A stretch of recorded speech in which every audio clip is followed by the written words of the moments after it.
வணக்கம் நேயர்களே.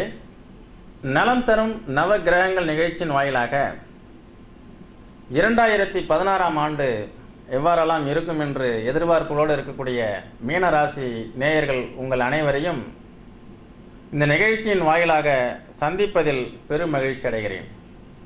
காரணம், கடந்த ஓராண்டுகளுக்கு முன்பு ஒரு அஷ்டம சனி ஏற்பட்டது. இந்த மீன ராசிக்காரர்கள் எல்லாரும் ஒரு சூறாவளியில் சிக்கி சுனாமியில் அகப்பட்டு மிகவும் துன்பக் கடலில் சிக்கியிருந்தார்கள் என்பதையெல்லாம் எடுத்து சொன்னோம். அதை கடந்த ஓராண்டுகளில் பார்த்தீங்கன்னா நிறைய யூடியூப் நேயர்கள்லாம் பார்த்து அதை வெகுவாக பாராட்டினாங்க. கடந்த ஓராண்டுகளில் அவங்களுக்கு என்னாச்சு அப்படின்னா, அப்படி அஷ்டம சனியில் மீண்டு வந்தோம், எங்களுக்கு நன்மையே நடக்கவில்லை அப்படியெல்லாம் சொன்னாங்க. அவங்களே சொன்னாங்க, சார் இந்த ராசியிலேயே கேது இருந்ததுன்னா அஷ்டம சனி விலகியது கூட நமக்கு நன்மை செய்யாதுன்னு நினைக்கிறேன்னு. இல்லை, அவங்களுடைய ஒரு கருத்துக்கள் நாங்கள் வரவேற்கிறோம், இல்லைன்னு சொல்ல. ஏன்னா அந்த ஜோதிட சாஸ்திரம் ஜனனகால ஜாதகத்தினுடைய அடிப்படையில் எதிர்கால பலன்களை சொல்வது. ஜனனகால ஜாதகத்தினுடைய அடிப்படையில் தற்காலம் நடக்கக்கூடிய திசாபுத்திகளை வைத்து எதிர்காலத்தில் நடக்கக்கூடிய திசாபுத்திகளை சொல்லி எதிர்கால பலன்களை விளக்கக்கூடியது. இப்பொழுது நிகழ்காலத்தில் ஏற்படக்கூடிய இந்த ராகு, கேது, சனி, குரு போன்ற பெயர்ச்சிகளுடைய பலன்களும் கொஞ்சம் கொஞ்சமாக ஆய்வு செய்யப்பட்டு இது இந்த பிரபஞ்சத்தில் இந்த பூமியில் இருக்கக்கூடிய பூமிக்கு வரக்கூடிய பாதிப்புகளை முண்டேன் அஸ்ட்ராலஜி மூலமாக எர்த்குவாக் என்று சொல்லக்கூடிய நிலநடுக்கம், அதே மாதிரி சுனாமி, மழை, வெள்ளம், இடி, மின்னல், நிலச்சரிவு, இது எல்லாமே இதன் மூலமாக சொல்லலாம். நானே இந்த விருச்சிக ராசியில் சனி பயிற்சியில் விருச்சிக ராசிக்கார பலன்களை பார்த்தீங்கன்னா அதில் சொல்லியிருப்போம். அந்த மாதிரி சனி அங்கே போகிறதுனால நிறைய ரியல் எஸ்டேட் ப்ராப்ளம் வரும், அதே மாதிரி நிலநடுக்கம் வரும், மழை அதிகமாக பெய்யும், சுரங்க தொழில் பாதிக்கப்படும்லாம் பேசியிருக்கோம். அது மாதிரி இப்போதைக்கு வரக்கூடிய இந்த சனி ராகு சேர்க்கை, இதில் சனியும் செவ்வாய் சேர்க்கை, இந்த பிப்ரவரி மாதத்துக்கு மேலே சனி செவ்வாய் சேர்க்கை, இந்த விருச்சிக ராசியில் செவ்வாய் வருவார். அப்போல்லாம் ஏதாவது பூகம்பம் ஏற்படுவதற்கு வாய்ப்புகள் உண்டு. அங்கங்கே அது சில நிலச்சரிவுகள் ஏற்படும், பூமிக்கு வரக்கூடிய ஆபத்துக்களை குறிக்கக்கூடியதாக இருக்கும்னு சொல்கிறோம், பார்க்கலாம். அதுபோன்று இந்த மீன ராசிக்காரர்களுடைய கேள்வி என்ன அப்படின்னா, அஷ்டம சனி விலகியும் கடந்த ஓராண்டுகளாக எனக்கு மேன்மை இல்லை. கடந்த 6 மாதங்களுக்கு முன்னாடி இந்த குரு பயிற்சி 6ஆம் பாவத்துக்கு விட்டது. கடன் ஆனதுதான் மிச்சம், கடன் வாங்கியிருக்கிறோம், கடனாளியாக இருக்கிறோம். இப்போ இந்த ராகு கேது பயிற்சி எங்களுக்கு நன்மை செய்யுமா என்று கேட்கிறார்கள். அதாவது நேயர்களே, கோச்சார ரீதியான பலன்கள் 30% எடுத்துக்கொள்ளுங்கள். ஏனால் ஜோதிடம் என்பது மனோ ரீதியாக உங்களுக்கு சில வசனங்களை எடுத்து சொல்லி உங்களை வழிநடைப்படுத்தி உங்களை நெறிமுறைப்படுத்தி உங்களை பலத்தை ஏற்படுத்துவது தான் சோதிடம். இன்னைக்கு எப்படி ஆயிடுச்சு அப்படின்னா, நெகட்டிவான விஷயங்களை ஜோதிடத்தில் நாசுக்காக எடுத்து சொல்ல வேண்டும், அதுதான் உண்மை. அதை வெளிப்படையாக சொல்கிறேன் என்று சொல்லி தான் புத்திசாலி என்று சில ஜோதிடர்கள் என்ன பண்ணிடுறாங்க, உங்களுக்கு இதுதான் நடக்கும் என்று சொல்லிடுறாங்க. அப்போ இவருடைய ஆழ் மனசில் இதுதான் நடக்கும்னு. ஒரு பெண்மணி இன்னைக்கு ஜாதகம் பார்க்க வந்தாங்க. 50 வயதிற்கு மேலே அவங்க கண்ணீர் விட்டு அழுது சில சம்பவங்கள்லாம் சொல்லும்பொழுது இவங்க என்ன பண்ணியிருக்காங்கன்னா, தனக்கு நடந்த சம்பவங்களை எல்லா ஜோசியர்கிட்டையும் போய் சொல்லி விளக்கம் கேட்டிருக்காங்க. இது மாதிரி தான் இன்னமும் நடக்கும்னு சொல்லிட்டாங்க. அவங்க இன்னும் 1.5 வருஷத்துக்கு உங்களுக்கு அப்படி தான் நடக்கும். எந்த ஜோசியர்கிட்ட போய் இவங்க கேட்டாலும் இவங்க என்ன பண்ணியிருக்காங்க, எனக்கு இது மாதிரி கடந்த காலத்தில் 1 வருஷமாக இந்த மாதிரிலாம் நடந்தது, இன்னமும் 1.5 வருஷத்துக்கு அப்படி தான் நடக்கும்னு சொல்கிறாங்க போது, இன்று புதிதாய் பிறந்தோம் என்று நினைத்து கொள்ளுங்கள். இன்று நீங்கள் ஆலயம் சுவாமிநாதனாகிய என்னை சந்தித்து விட்டு செல்கிறீர்கள். கண்டிப்பாக என்னுடைய வாக்கு பலிதமாகும் அம்மா. நேற்று வரை நடந்தது நேற்று நடந்ததாக இருக்கட்டும். இன்று முதல் உங்களுக்கு வசந்தம். ஏனென்றால் கிரகங்கள் என்பது ஒரு காலில் சின்ன ஆணி குத்தி அதிலிருந்து ரத்தம் வழிந்தாலும் அதுதான் பெரிய இழப்பீடு. உடம்புல ரத்தம் வழிந்தோடி விபத்து ஏற்பட்டாலும் ஒன்று தான். தலையிலே பெரிய தேங்காய் விழுந்து மரணம் ஏற்பட்டாலும் ஒன்று தான். ஒரே மாதிரி நிகழ்வுகள் நடக்குமேயானால் இந்த உலகத்தில் அஷ்டமச்சனியில் இருக்கக்கூடிய 60 கோடி பேரும் 2.5 ஆண்டுகளில் இறந்து போவார்கள். அப்படி என்றால் இந்த சனீஸ்வரனுடைய 30 ஆண்டுகள் சுற்றில் யாருமே உயிரோடு இருக்க முடியாது. அதனால் அந்த ஜோதிட சாஸ்திரம் நம்மளை விழிப்புணர்வை ஏற்படுத்தக்கூடிய விஷயங்கள். அதே மாதிரி இந்த ஜோதிட சாஸ்திரத்திலே நாம் என்ன எடுத்துக்கணும் அப்படின்னா, பாசிட்டிவான விஷயங்கள், நெகட்டிவான விஷயங்களை விட்டுருங்க. நெகட்டிவான விஷயங்கள் தான் நடந்து கொண்டே இருக்கிறது அனுதினமும் நமது வீட்டில். ஒரு நேரம் மனைவி நெகட்டிவாக இருக்கிறாள், இன்னொரு நேரம் கணவன் நெகட்டிவாக இருக்கிறார், இன்னொரு நேரம் தன்னுடைய மகன் நெகட்டிவாக நடந்து கொள்ளுகிறான், இன்னொரு நேரம் நம்முடைய மகள் நெகட்டிவாக நடந்து. நெகட்டிவ் இல்லாமல் இருக்கு. இந்த எதிர்மறை என்பது இந்த உலகத்தில் எப்பொழுதும் நாம் அனுதினமும் சந்தித்து கொண்டு, அதனால தான் ஒரு திசையை எதிர்த்து நாம் சென்று கொண்டிருக்கிறோம். நாம் நடந்து போவது எதிர்நோக்கி தானே செல்கிறோம், பின்னோக்கி அல்லவே. அதனால் அந்த பெண்மணியை எல்லா ஜோதிடர்களும் பயமுறுத்தி விட்டாங்க. சைக்காலஜிக்கலாக அவங்க மனம் பாதிக்கப்படுதுங்கிறத அவங்க திங்க் பண்ணுறதே இல்லை மற்ற சில சோதிடர்கள். ஐயா நம்ம என்ன நடக்கும்னு நீங்கள், அவங்க ஏற்கனவே நடந்துட்டு தானே வர்றாங்க, இனி நடக்காமல் எனக்கு காப்பாற்றுங்க ஐயான்னு சொல்கிறாங்க. அப்போ நாம் கடவுள் கிடையாது, நான் உங்களை காப்பாற்றுறம்மான்னு சொல்கிறதுக்கு. அட்லீஸ்ட் நடந்தது நீங்கள் கண்டது அவ்வளவுதானம்மா, இனியெல்லாம் அது போன்ற துன்பங்களை காண மாட்டீர்கள், நன்றாக இருப்பீர்கள்னு சொல்கிறோம் இல்லையா? அது மாதிரி தான் இந்த மீனராசிக்காரர்களுக்கு நான் சொல்ல வருகிறேன். இந்த மீனராசிக்காரங்களாம் அந்த அஷ்டமச்சனையில் நடந்த சம்பவங்கள்லாம் நினச்சிட்டு அந்த வடுவெல்லாம் ஆறாமல் இன்னமும் கஷ்டத்துலேயும் துன்பத்துலேயும் அது இன்னமும் அப்படியே நீடிக்குதுங்கிற ஃபீலிங்லேயே இருக்கிறாங்க. தயவுசெய்து அதை இந்த ஜனவரி மாதத்திலிருந்து விட்டு ஒழியுங்கள். உங்களுக்கு புத்தாண்டு செய்தி என்னவென்றால், உங்களுக்கு நல்ல அற்புதமான ராசிக்கு 12ஆம் பாவகத்தில் கேதுவும் 6ஆம் பாவகத்தில் ராகுவும் இடப்பெயர்ச்சி அடைவது விபரீத ராஜயோகம். பொதுவாக இந்த ரகசியமான கோள்கள் என்று சொல்லக்கூடிய சர்ப்ப கோள்கள் ராகு கேது இது எல்லாமே 6, 12 இருந்தால் அபரிமிதமான ராஜயோகம். இதுவரை உங்களுக்கு ஜென்மத்திலே இருக்கக்கூடிய கேது உங்களை ஒரு பிளாக் பண்ணி இழுத்து பிடிச்சி கட்டினது மாதிரி இருந்திருக்கும். அஷ்டமசனி விலகிய பிறகு உங்களுக்கு இந்த ராகு கேது பயிற்சி அப்படியே அந்த ஜென்மத்தில் இருந்ததுனால நீங்கள் ஒன்றும் பெரிய மாற்றம் தெரியல. நீங்கள் நன்கு கூர்ந்து கவனியுங்கள் நேயர்களே, நன்கு கூர்ந்து கவனியுங்கள். எப்படி என்றால், மீனராசிக்காரர்கள் மனோரீதியாக பாதிக்கப்பட்டு நிறைய நஷ்டங்கள் விரயங்கள் எல்லாமே ஆகி இன்னமும் அது மாதிரி ஏற்பட்டு கொண்டே இருக்கிறதே என்ற எண்ணத்தை இன்று முதல் நிறுத்திவிட்டால் அப்பொழுதுதான் அந்த கோள்கள் வேலை செய்யும். கோள்கள் அப்படிங்கிறது மனம், புத்தி, உங்களுடைய சிந்தனை, உங்களுடைய செயல், அதுக்கப்புறம் அதனுடைய வடிவம், அதாவது விளைவு. உங்கள் மனம், புத்தி, சிந்தனை, செயல்கள்லாம் நீங்கள் முதல்ல நேர்சீர்படுத்த வேண்டாமா? கடந்த காலத்தை நினச்சிட்டே இருந்தீங்கன்னா மீனராசிக்காரர்களே, நீங்கள் வாழ்க்கையில் எப்படி மேன்மை அடைய முடியும்? நீங்கள் ஏமாந்து போனீங்க, நஷ்டமானீங்க, நம்பிக்கை துரோகம் இழைத்தவர்கள்லாம் உங்கள் நம்பிக்கை துரோகம் நிறைய பேர் இழைச்சாங்க.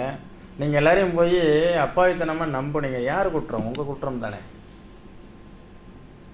அந்த மீனராசிக்காரர்கள் எல்லாருமே இப்பொழுது ஒரு மலேசியாவிலேருந்து அன்றைக்கி ஒரு நேயர் கூப்பிட்றாரு, மீனராசிக்காரரு, இனி எப்பொழுதும் எந்த காலத்திலையும் நடக்கவே நடக்காது ஐயா, நான் யாரிடமும் ஏமாற மாட்டேன். ஒருவனை பார்த்த உடனே இவன் திருடனா யார் என்று என்னால் சொல்ல முடியும். மிக தெளிவாக இருக்கிறேன். நீங்கள் சொன்ன அறிவுரைகள் எல்லாம் நான் பார்த்தேன். அஷ்டமசனி காலத்திலேயே அடித்து துவைத்து பிழிந்து தூக்கி எறியப்பட்டு ஒரு ஓரத்திலே காய போட்டிருக்கிறார்கள் என்றீர்கள். அப்படித்தான் நான் இருந்தேன். நீங்கள் கண்டிப்பாக இந்த மீனராசியை பொறுத்த வரைக்கும் நான் யார்கிட்டையும், இது பாடம் தானே உங்களுக்கு. 7 நாட்டு சனி, அஷ்டம சனி, இந்த மாதிரியான சனீஸ்வரன்லாம் துன்பங்கள் செய்யக்கூடியவர்களை காட்டி கொடுக்கக்கூடிய ஒரு வாத்தியாராக வர்றாரு, அவ்வளோதான்.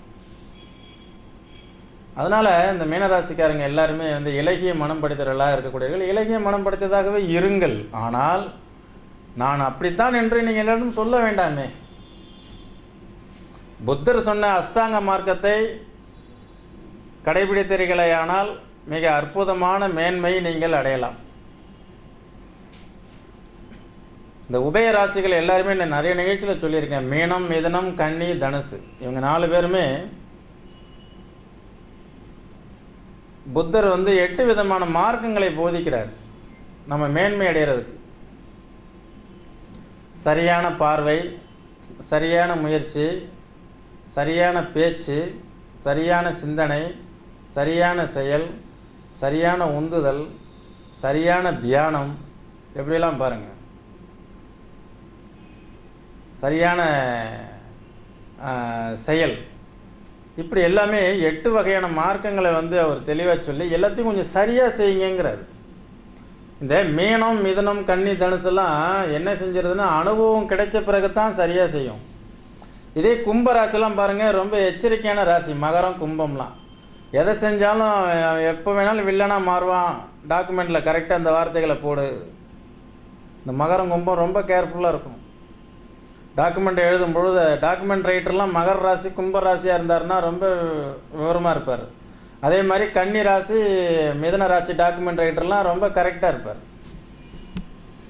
இப்படியெல்லாம் நிறைய நமக்கு ஆராய்ச்சிகள் இருக்கிறது நேர்களே. கும்ப ராசிக்காரர், மீன ராசிக்காரர்கள் நீங்கள் எல்லாருமே வந்து கடந்த கால நிகழ்வுகளை எல்லாம் ஆய்வு செய்து பார்த்துவிட்டு இந்த புத்தாண்டாகிய 2016ஆம் ஆண்டிலே மிக அற்புதமான ஒரு நல்ல ஒரு மேன்மையான ஒரு அடியெடுத்து முன்னேற்றத்திற்காக அடியெடுத்து வைக்கிறீர்கள். வெற்றி நிச்சயம். கவலைப்படாதீர்கள். உங்களுக்கு தெரியும் நீங்கள் எந்த அளவுக்கு உண்மையான, நன்மையான, மேன்மையான குணங்கள் உடையவர்கள் என்று. நீங்கள் தான் இந்த சமுதாயத்தில் ஏமாற்றப்படுவீர்கள். உண்மையாக இருக்கணும். ஆனால் உண்மையாக இருக்கிறேன்னே நீங்கள் பேசிகிட்டு இருக்கக்கூடாது. அதே மாதிரி நன்மையாக இருக்கணும். நான் நன்மை தான் செய்வேன் அப்படின்னு சொல்ல வேண்டிய அவசியம் இல்லையே. எனவே நீங்கள் செய்யக்கூடிய ஒவ்வொரு செயல்களையும் சீர்தூக்கி பார்த்து சிந்தித்து செயல்படுங்கள். இந்த வருடம் நல்ல சிறுவர்கள், சிறுமியர்கள், இந்த 10ஆம் வகுப்பு 12ஆம் வகுப்பு படிக்கக்கூடியவர்கள் எல்லாருமே அற்புதமான ஒரு முன்னேற்றகரமான நல்ல மார்க்குகளை பெறுவீர்கள். உங்களுக்கு எல்லாமே ரிலீஃப் ஆயாச்சு. நல்ல மார்க் எடுத்து நல்ல அற்புதமான சேவை செய்யக்கூடிய ஒரு மனப்பான்மையோட கல்வியை தேர்ந்தெடுப்பீங்க. வாங்க, நான் நல்ல கல்வியை உங்களுக்கு தேர்ந்தெடுத்து தரேன். பொதுவாக இப்போ பேசினோம்னா மீனராசிக்காரர்கள், வங்கி ஊழியர்கள், ஆசிரியர்கள், அதே மாதிரி மருத்துவர்கள், வக்கீல்கள், ஆடிட்டர்கள், இந்த மாதிரியான விஷயங்கள் எல்லாம் அவங்க வந்து சக்ஸஸ்ஃபுல்லான ஒரு மேன்மை அடைவாங்க. இவங்களுக்கெல்லாம் நிறையா வந்து அற்புதமான பெரிய பெரிய பதவிகள்லாம் உங்களுக்கு கிடைக்கும். பெரும் பதவி, அரசு பதவிகள்லாம் கிடைக்கிறதுக்கு நிறைய வாய்ப்புகள் இருக்குது. அதே மாதிரி என்ன சொல்ல வரோம் அப்படின்னா, அந்த சிறுவர் சிறுமியர்கள்லாம் நன்கு படித்து நல்ல மார்க்கில் சென்டம் எடுக்கணும். உங்களுடைய பெயர்லாம் பேப்பரில் வரும். மீன ராசிக்காரர்கள் எல்லாருக்கும் இப்போ ரிலீஃப் ஆனதுனால நன்கு படித்து வருவீங்க. விபரீத ராஜயோகம், ராகுகேது பயிற்சி உங்களுக்கு சாதகமாக இருக்கிறது. அதே மாதிரி சனி பயிற்சியும் உங்களுக்கு சாதகமாக இருக்கிறது. 6 மாதங்கள் கழித்து குரு பயிற்சி உங்களுக்கு மிக அற்புதமான முன்னேற்றங்களை தரக்கூடியதாக இருக்கிறது. பள்ளி கல்வி முடித்து, கல்லூரி படிப்பை முடித்து காத்திருப்போர் பட்டியல் இருக்கக்கூடிய, வேலைக்கு செல்ல தயாராக இருக்கக்கூடிய மீனராசிக்காரர்கள் அதி அற்புதமான மேன்மை அடைவார்கள். வெளிநாட்டு தொடர்புடைய வேலைகள் இவர்களுக்கு கிடைக்கும். வெளிநாடு செல்லக்கூடிய காத்திருக்கக்கூடியவர்கள் வெளிநாட்டில் நல்ல புகழும், முன்னேற்றமும், மேன்மையும், தான் எதிர்பார்த்ததை விட அதிக அளவு வருமானம் வரக்கூடிய, அதே போன்று தான் எதிர்பார்த்ததை விட அதிக சம்பளத்துடன் வேலை கிடைக்கக்கூடிய அமைப்பு இவர்களுக்கு உண்டு. இந்த மாதம் 8ஆம் தேதியிலிருந்து ஜனவரி மாதம் முடிந்து பிப்ரவரி மாதத்திலிருந்து மிக அற்புதமான மேன்மையை அவர்கள் பெறுவார்கள். அதே போன்று திருமணத்திற்காக காத்திருக்கக்கூடியவர்களுக்கு அந்த ராசி என்று சொல்லக்கூடிய சந்திரனுடன் கேது இருக்கும்போது எல்லாமே பிளாக் ஆகிடுது. பணம், தன்னுடைய ஒவ்வொரு எதிர்பார்ப்புகள், முன்னேற்றம் பற்றிய கேள்விகள், இதெல்லாம் உங்களுக்கு விட கிடைக்காம இருந்தது. அதனால தான் அந்த அஷ்டம சனி விலகியும் சரியானபடி உங்களுக்கு பலன்கள் கிடைக்கல. இது வந்து ஒரு கால்குலேஷன் தானே, கணிதம். 30% பலன் அப்படின்னாலும் அதுவும் சில முக்கியத்துவமான பலன்கள்லாம் அதில் இருக்குது. ஒருத்தர் டிரான்ஸ்ஃபருக்காக வெயிட் பண்ணிகிட்டு இருக்காருன்னு வைங்களேன். திசா புத்தி இன்னும் 2.5 வருஷத்துக்கு புத்தி ஒரே புத்தி தான் நடக்கும். என்ன பண்ணுவீங்க? இப்போ கோச்சார ரீதியாக ஜென்ம குரு வரும்போது சீதாராமன் வனவாசன் சொன்னாங்களே, அந்த ஜென்ம குரு வரும்போது அவருக்கு டிரான்ஸ்ஃபர் ஆகி போயிடுவார். அது மாதிரி தான் கோச்சாரத்தை நம்ம வந்து சந்தர்ப்பவாதத்திற்காக எடுத்துக்கொள்ள வேண்டும். அதையே வாழ்வின் வந்து உங்கள் வாழ்க்கைக்கு ஆதார சக்தியாக எடுத்துக்கக்கூடாது. இந்த 2.5 வருஷம் முடிஞ்சது கதம் அஷ்டமச்சனையில் கஷ்டப்பட்டோம். அடுத்தது இப்படி நம்ம பார்க்கும்போது நேர்களே, இந்த ஜென்மத்தில் இருந்த அந்த கேது இருக்கும்பொழுது தடுமாற்றம், அதே மாதிரி நம்ம எதிர்பார்த்து எதுவுமே நடக்காத ஒரு தடை, முழுமையடையாமை, அரியர்ஸ் வச்சது, கல்யாணம் வரைக்கும் வந்து தடையாகி நின்று போனது, அதே சம்பந்தம் மீண்டும் பேசினா முடியுமான்னா இப்போ ட்ரை பண்ணுங்க முடியும். அவங்களுக்கு கல்யாணம் ஆகாமல் இருந்தால். அதே மாதிரி வந்து ஒரு ஒப்பந்த அடிப்படையில் நம்ம அன்னைக்கு தோல்வி அடைஞ்சிருந்தோம்னா இன்றைக்கி போய் பேசுனீங்கன்னா நடக்கும். அதற்கு அடுத்தாற் போல் வந்து ஒரு பார்ட்னர்ஷிப் தொழில் ஒன்று ஆரம்பிக்கிறேன்னு ஆரம்பித்து தங்கு தடைகள்லாம் ஏற்பட்டு அதில் வந்து சக்ஸஸ் பண்ண முடியாமல் இருக்கக்கூடிய மீனராசிக்காரர்கள்லாம் இந்த ஜனவரி மாதம் 8ஆம் தேதிக்கு மேலே கண்டிப்பாக ஒரு நல்ல சுமூக நிலை ஏற்பட்டு அபரிமிதமான அந்த கூட்டுறவு உங்களுக்கு வெற்றியை கொடுக்கும்.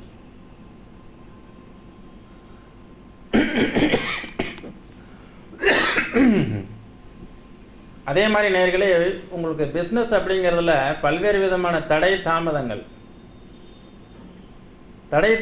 ஏற்பட்டிருக்குமே ஆனால் அந்த தடைகள் எல்லாமே இனி விலக நிற்கிறது. நான் ஏற்கனவே நிறைய சொல்லியிருக்கேன் உங்களுக்கு. அதே மாதிரி என்னன்னு கேட்டிங்கன்னா, சொந்த தொழில் வந்து நிறைய பேரை வந்து பார்ட்னர்ஷிப்பு இது நீங்கள் நிறைய பேரை வச்சு வேலை வாங்கக்கூடிய ஃபேக்ட்ரி யோகம் உங்களுக்கு மேட்ச் ஆகாது அப்படின்னு. நல்ல ஆசிரியர்கள், மத குருமார்கள், பள்ளிக்கூட முதல்வர்கள், கணக்காளர்கள், வங்கி ஊழியர்கள், இப்படிலாம் ஆடிட்டர்கள், நீதிபதிகள், இப்படிலாம் நிறைய சொல்லிகிட்டே போகலாம். ஒரு மதிக்கத்தக்க ஒரு ஃபீல்டில் இருக்கக்கூடியவங்க அப்படின்னு. அப்போ நானும் பிஸ்னஸ் மேனாக வரணுமே சார், அதுக்கு என்ன சொல்ல வரீங்கன்னு என்கிட்ட கேட்கலாம். ட்ரேடிங், எதையாவது வாங்கி விற்பனை செய்யக்கூடிய தொழில் செய்யலாம் ஃபஸ்ட்டு. அடுத்தது கமிஷன், கான்ட்ராக்ட், எல்ஐசி, இப்படிலாம் நிறைய இருக்குது. அதெல்லாம் நம்ம நேரில் பேசுவோம். இந்த நிகழ்ச்சி வந்து வெறும் அரை மணி நேரத்தில் உங்களுக்கு ஆயுள் காலத்துக்கும் பலன்கள் சொல்ல முடியாது இல்லையா? கோச்சார ரீதியாக திருமணத்திற்காக காத்திருக்கக்கூடிய எனதருமை சகோதர சகோதரிகள், நின்று போன திருமணங்கள் இனி நன்றாக நடக்கும். அதே போன்று ராகு கேதுக்கள் 6ஆம் இடத்திலோ 12ஆம் இடத்திலோ வரும்பொழுது விபரீத ராஜயோகம், எதிர்பாராத விதமான ராஜயோகம். இந்த பென்ஷனுக்கு வெயிட் பண்ணிகிட்டு இருந்தவங்க, ரிட்டைர்மெண்ட் ஸ்டேஜில் விஆர்எஸ் கேட்டுட்டு வெயிட் பண்ணிகிட்டு இருந்தவங்க, நிலுவையில் இருக்கக்கூடிய வழக்குகள், எதிர்பார்த்த பணப்பட்டுவாடா நமக்கு இன்னும் வந்து சேராமல் இருந்தது, அதே மாதிரி இந்த பாக பிரிவினை ஆகிறது, இப்படி இதெல்லாமே நினச்சது எல்லாமே அவங்களுக்கு சாதகமாகிறதுக்கு நிறைய வாய்ப்புகள் இருக்குது. அதற்கு அடுத்தாற் போன்று வெளிநாடுகளுக்கு வேலைக்கு முயற்சித்தவர்களுக்கு வேலை கிடைக்கும், நினச்ச மாதிரியான வேலை கிடைக்கும்னு சொன்னோம். அதற்கு அடுத்தது சுயதொழில் செய்யக்கூடியவர்கள் இனி எல்லாம் இந்த அஷ்டமச்சனையில் பட்ட கஷ்டங்களுக்கு அப்போ இழந்ததெல்லாம் வந்து ஈடுகட்டுறேன்னு சொல்லி மீண்டும் போய் ஜோதிடரெல்லாம் பார்க்காம தொழில்கள்லாம் இறங்கிறாதீங்க. எந்த ஒரு மனிதருக்கும் தன்னுடைய லக்னத்தினுடைய சப்போர்ட் இல்லாமல் தொழில் வந்து ஜெயிக்க முடியாது. லக்னாதிபதியினுடைய தொடர்பு 10ஆம் பாவாதிபதியும் லக்னாதிபதியும் எந்த அளவுக்கு வலிமையாக இணைந்திருக்கிறார்களோ அந்த அளவுக்கு தான் தொழில் நடக்கும். அவர்கள் இருவருக்கும் ஒரு சம்பந்தம் இருந்தால் மட்டுமே தான் தொழில் நடக்கும். சனியினுடைய தன்மை, குருவனுடைய தன்மை, 10ஆம் பாவாதிபதியினுடைய தன்மை, லக்னத்தினுடைய தன்மை, லக்னாதிபதியினுடைய தன்மை, இந்த 5 வகையெல்லாம் பார்த்து தான் பிஸ்னஸ்க்கு நாம் வந்து உங்களுக்கு பச்சை கொடி காட்டுகிறோம். எனவே நேர்களே, இந்த மீன ராசிக்காரர்களுக்கு வந்து விடேல் விடேல் மீனத்தான் நட்பை விடேல் அப்படிங்கிற பழமொழியை சொல்லி நான் நிறைய எபிசோடுகளில் பேசியிருக்கேன். அதனுடைய பலன்களை மீண்டும் மீண்டும் நான் உங்களுக்கு சொல்ல விரும்புகிறேன். நீங்கள் பிரதியாருக்கு நன்மை செய்யக்கூடிய, நன்மை பயக்கக்கூடிய நல்ல மனிதர்கள் என்பது தான். யதார்த்தமாக இருங்க, ரொம்ப யதார்த்தமாக இருக்காதீங்க. கலிகாலத்தில் நீங்கள் வந்து மேன்மை அடைய முடியாது. வெளிப்படையாக இருங்க, அதுக்குன்னு எல்லாமே ஒளிமறைவு இல்லாமல் இருக்கிறீங்க. அது உங்களுக்கு மிகப்பெரிய பாதிப்புகளை உருவாக்கும். அதே போன்று ஒரு கமிட்மெண்ட் கொடுத்து அடுத்தவங்களுக்கு செய்ய வேண்டியதெல்லாம் நீங்கள் செய்கிறீங்க, ஆனால் உங்களுக்கு யார் கமிட்மெண்ட் கொடுத்தாலும் அதை செய்ய மாட்டாங்க. அது மாதிரி நீங்கள் யாருக்காவது உதவி செய்கிறீங்க, அதே மாதிரி உங்களுக்கு அந்த உதவி திரும்ப கிடைக்காது. இதுக்கெல்லாம் என்ன பரிகாரம்? உங்கள் குலதெய்வத்தை போய் நீங்கள் வழிபாடு செஞ்சீங்கன்னா அதெல்லாம் சரியாயிடுமா அப்படின்னா, உங்களுடைய உள்ளத்திற்குள் இருக்கக்கூடிய தெய்வம்னு ஒன்று இருக்குல்ல, உள்ள தெய்வம், குலதெய்வத்தை விட்டுருங்க. உள்ளத்துக்குள்ளார போய் நல்லா உன்னிப்பாக உற்று நோக்குங்கள், உள்நோக்கி சிந்தனை செய்யுங்கள், ஆழ்ந்து சிந்தனை செய்யுங்கள். மீன ராசிக்காரர்களுக்கு இனி பிறவி கிடையாது. உங்களுக்கென்று எந்த விதமான ஆசாபாசங்களும் இந்த உலகத்தில் நிலையானது இல்லை. எல்லாமே படைக்கப்பட்டது, உங்களால் படைக்கப்பட்டது எல்லாமே பிரத்தியாருக்கு தான். அதனால் உங்கள் மனைவியோ உங்களுடைய மகளோ மகனோ அவர்களுக்காக வேண்டி நீங்கள் சிறப்பாக செயல்படுவீர்களே ஆனால் வெற்றி நிச்சயம். உங்களுக்காக எனக்கு அது வேணும் இது வேணும், நான் பெரிய சொத்து சேர்க்கணும் என்ற எண்ணங்கள்லாம் நீங்கள் செயல்படுவீர்களே ஆனால் உங்களுக்கு திசாபுத்திகள் சாதகமாக இருந்தால் நடக்கும், இல்லை என்றால் நடக்காது. இது என்னுடைய சொந்த கருத்து, அனுபவ கருத்து. எனவே இந்த மீன ராசிக்காரர்கள் வந்து ஒரு ட்ரஸ்ட் மாதிரி ஃபார்ம் பண்ணியோ மக்களுக்கு நன்மை செய்யக்கூடிய விஷயங்களில் ஈடுபட்டோ அல்லது நம்ம குடும்ப மெம்பர்ஸ் அவங்களுடைய எதிர்காலத்துக்காகவோ இப்படிலாம் நீங்கள் பகுத்து பிரித்து ஆய்வு செய்து அவங்களுக்காக ஒரு ஒரு முன்னேற்றமான ஒரு சிந்தனைகளெல்லாம் நீங்கள் ட்ரெண்டை உருவாக்குனீங்கன்னா வெற்றி நிச்சயம். சுயநலத்துடன் கூடிய சுயநலமாக ஒரு பெரிய ஃபேக்ட்ரி ஓனர் ஆகணும் அப்படின்னு நினச்சிங்கன்னா உங்களிடம் வேலை செய்யக்கூடியவர்களே உங்களை ஏமாற்றுவார்கள்.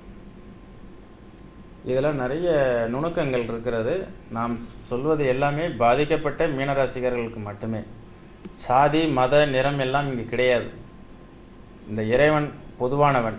இந்த இறைவனுக்கு மனிதர்கள் நவகிரகங்கள் நமக்கெல்லாம் நம்மளை கண்காணித்து கொண்டிருக்கின்றன. நவகிரகங்கள் என்பது நம்முடைய பாவ புண்ணியத்துக்கு உண்டான பலன்களை கிரக அடைவுகள் மூலமாக நமக்கு கொடுத்து கொண்டே இருக்கும். அது நிறுத்தி கொள்ளாது. எந்த பரிகாரம் செய்தாலும் அது அங்கிருந்து வரக்கூடிய அந்த கணைகள் என்று சொல்லக்கூடிய அந்த கணைகள் நிறுத்தப் போவதில்லை. இடி இடித்து கொண்டிருக்கிறது, மின்னல் மின்னி கொண்டிருக்கிறது, மழை பெய்து கொண்டிருக்கிறது. அதை நிறுத்த முடியுமா? அதுதான் இயற்கை என்கிறீர்கள். அதுதான் நவக்கோள்களும். ஆனால் அதிலிருந்து தப்பித்து கொள்வதற்குண்டான வழிமுறைகள் அதுதான் உங்களுக்குள்ளே இருக்கிறது. அதை நீங்கள் ஒவ்வொரு மனிதனும் ஒவ்வொரு விதமாக வெளிப்படுத்தி அதை தப்பித்து கொண்டிருக்கிறார்கள். எனவே இந்த திசா புத்திகள் என்பது உங்களுக்கு ரொம்ப முக்கியமான விஷயம். அதில் நல்ல திசை நடந்ததுன்னா அந்த மீனராசிக்காரங்க எதை பற்றி நீங்கள் கவலைப்பட வேண்டியதில்லை. அதற்கு அடுத்தது இந்த ராகு கேது பயிற்சி 2016ஆம் ஆண்டு உங்களுக்கு மிக மகிழ்ச்சியாக இருக்கும். நல்லா சந்தோஷமாக இருப்பீங்க. கல்யாணங்கள்லாம் நடந்து போகும், குழந்தை பாக்கியங்கள் ஏற்படும். அதே மாதிரி புதுசாக இடம் வாங்கிறது, வீடு கட்டுவீங்க, உங்கள் வாழ்க்கை மகிழ்ச்சியாக இருக்கும். அஷ்டமச்சனையிலேருந்து விலகின ஒரு நிலைப்பாடு இப்போ தான் அந்த ஃபீலிங்கே உங்களுக்கு வரும். இதுக்கு அடுத்தது 6 மாதங்கள் கழித்து உங்களுக்கு குரு பயிற்சி ஆகும். இந்த குரு பயிற்சி என்பது உங்கள் லைஃப்பில் மிக அற்புதமான முன்னேற்ற மேன்மைகளை தரக்கூடியதாகவும், அதே நேரத்தில் அந்த நேரத்தில் அந்த கல்யாணத்துக்காக காத்திருந்தவங்க அவங்க எல்லாருக்குமே கல்யாணம் ஆகிறதுக்கும் வாய்ப்புகள் நிறைய இருக்கிறது. என்ன நேயர்களே, இந்த மீன ராசிக்காரர்களுடைய குணங்கள் இதெல்லாம் பார்த்தோம். அடுத்தது இந்த சிறுவர்கள் குழந்தைகள்லாம் 10ஆம் வகுப்பு 12ஆம் வகுப்பு படித்தவர்கள்லாம் நல்ல மார்க் எடுப்பாங்க. அவங்க நல்ல என்ன மாதிரி துறையை தேர்ந்தெடுக்கலாம் அப்படிங்கிறதுக்கு உங்களுடைய பெற்றோர்களை அழைத்து கொண்டு நேரில் வாருங்கள், என்ன படிக்கலாம் என்பதை சொல்கிறேன்னு சொன்னோம். அதே மாதிரி இந்த அரியர்ஸ் வைத்திருந்தவர்கள்லாம் எழுதி பாஸ் பண்ணுவார்கள். அவர்களுக்கு கேம்பஸில் செலெக்ஷன் ஆகி நல்ல வேலை கிடைக்கிறதுக்கு உண்டான வாய்ப்புகள் உண்டு. வெளிநாட்டு வேலைக்கு முயற்சி செய்தவர்கள் கண்டிப்பாக அவர்களுக்கு வேலை கிடைக்கும் என்பதை சொன்னோம்.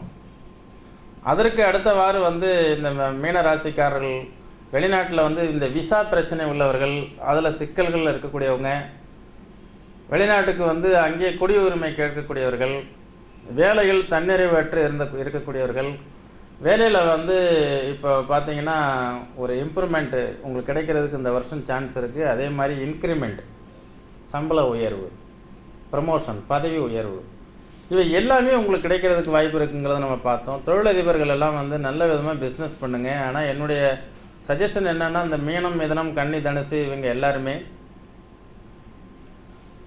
தன்னுடைய ஜாதக அடிப்படையில் பார்த்து ஃபேக்ட்ரி இந்த மாதிரிலாம் பண்ணுங்க அப்படிங்கிறதெல்லாம் சொன்னோம். அதுக்கு அடுத்தது இந்த மீன ராசிக்காரர்கள் தன்னுடைய என்ன மாதிரியான குணங்கள்னால நம்ம கெட்டு போனோம், எதனால் வீணாக போகணுங்கிறதெல்லாம் அந்த அஷ்டமசனியில் பட்டிருப்பீங்க. அதெல்லாம் இனி இல்லாமல் பார்த்துக்குங்க அப்படிங்கிறத சொல்கிறோம். அதுக்கு அடுத்தது நேயர்களே, நாம் பிறந்தோம், வளர்ந்தோம், வாழ்ந்தோம் என்று இல்லாமல் இந்த மனித சமுதாயத்திற்கு எதையாவது ஒன்றை விட்டு செல்லக்கூடிய ஒரு அற்புதமான ராசி மீன ராசி. எதையாவது ஒன்றை மக்களுக்காக நாம் செய்ய வேண்டும் என்ற நல்ல எண்ணம் படைத்தவர்கள்.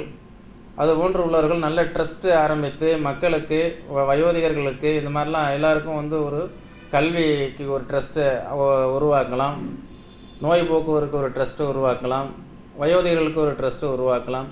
இதெல்லாம் பண்ணிங்கன்னா உங்கள் லைஃப்பில், ஏன்னா இனி அடுத்தது பிறவி கிடையாதுங்கிறது வெஸ்டர்ன் கேபி சிஸ்டத்துலேயும் மீன ராசிக்கு பிறவி கிடையாதுன்னு தான் சொல்லப்படுது. இந்த 12ஆம் பாவகத்தில் ராகு கேதுக்கள் இருந்தால் பிறவி இல்லை என்கிறார்கள். ஆனால் குருவோட ராசி அது 12வது ராசியில் பிறக்கக்கூடியவர்கள் எல்லா ஆசாபாசங்களும் துறந்தவங்களாக இருப்பாங்க அல்லது முழுமையடைஞ்சவங்களாக இருப்பாங்க.